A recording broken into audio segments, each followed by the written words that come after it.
Newly arrived heavy bombing units of the 8th US Air Force were blooded in raids on Saint-Nazaire and other U-boat bases from November 1942.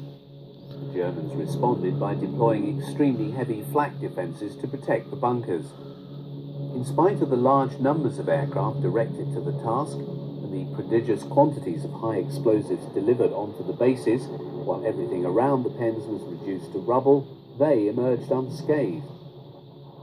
No bomb carried by any Allied bomber at this time was powerful enough to penetrate the extremely thick reinforced concrete, and it is a measure of how well these U-boat bunkers were constructed that they remained in use until August 1944.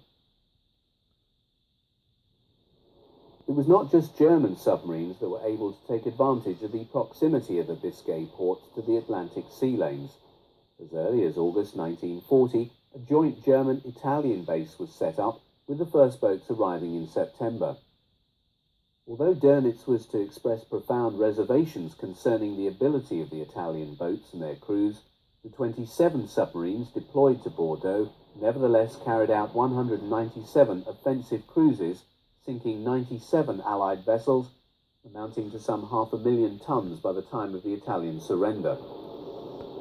One of the more unusual visitors to Lorient in August 1942 was an I-class submarine belonging to the Imperial Japanese Navy, which had made passage to the Biscay base from Singapore.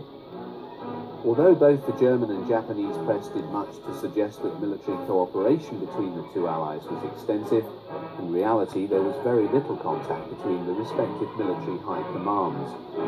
The visit of the Japanese vessel was, however, to do more than just show the flag. It was via the long submarine route round the Cape that the Japanese were able to transport examples and blueprints of German military technology to take back to the homeland, where they could be utilized in Japan's own weapons program.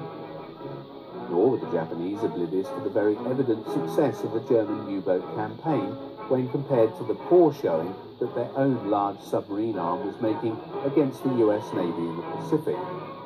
This arose primarily from the very different role allocated by the Japanese Naval Command to its submarines.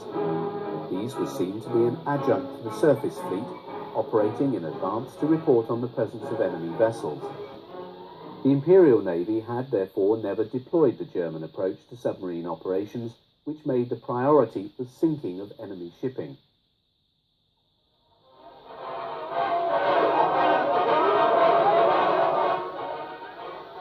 In December 1942, the Japanese made their first request for U-boats to be based at Penang on the Malay Peninsula in order to attack shipping in the northern part of the Indian Ocean. It was only at the end of June 1943 that 9 Type 9C U-boats set out for Malaya. Codenamed the Monson Group, just 4 boats reached Penang, the others being sunk en route. The first operations from the jointly constructed base began in November with the sailing of U-178. Operations continued on a low key to war's end. These developments, however, lay in the future when the Japanese submarine, resupplied and its crew rested after being feted and entertained by the German Navy, set out on its return journey. 6 weeks after leaving Lorient, it was sunk off the coast of Malaya. Dönitz insisted on the fastest possible turnaround of returning U-boats.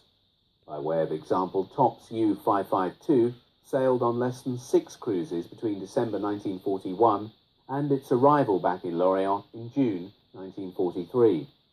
He wanted as many submarines at sea as possible. Yet, in spite of the seeming success of the U-boat campaign, on the 27th of July 1942, Dönitz made a speech on German radio which suggested he believed the U-boat arm would soon experience difficult times. In one sense, this was already happening. The proximity of the Biscay ports to United Kingdom air and naval bases saw the RAF and Royal Navy take early steps to interdict U-boat traffic crossing the bay from port out into the Atlantic. Regular sweeps of the approaches into and passages from Brest, Lorient, Saint-Nazaire and La Pallice became essential if submarines were not to be ambushed. As early as 1940, the Royal Navy had employed submarines to attack U-boats running on the surface. U-51 was sunk in this way on the 19th of August 1940.